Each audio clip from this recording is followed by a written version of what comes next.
Hello మామ. మొఘల్ బాదుషా అక్బర్ గుండెల్లో నిద్రించిన దిశాలి ధీరోదత్తుడు మేవర్ రాజు మహారాణా ప్రతాప్ గురించి ఈ వీడియోలో మనం తెలుసుకోబోతున్నాం.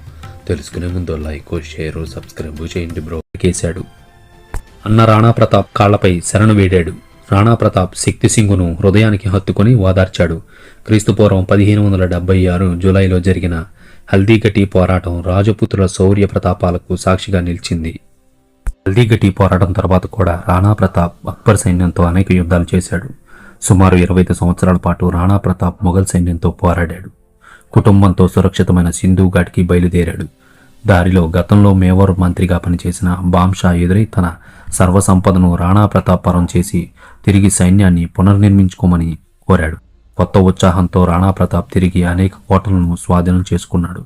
అయితే చిత్తోడును గెలవకుండానే క్రీస్తుపూర్వం 1597 సంవత్సరం జనవరి 17న అస్తమించాడు. అయితే తరువాతి కాలంలో ఛత్రపతి శివాజీ మహారాజుకు రాణా ప్రతాప్ సింహుడి యుద్ధ వ్యూహమే స్ఫూర్తి అయ్యింది.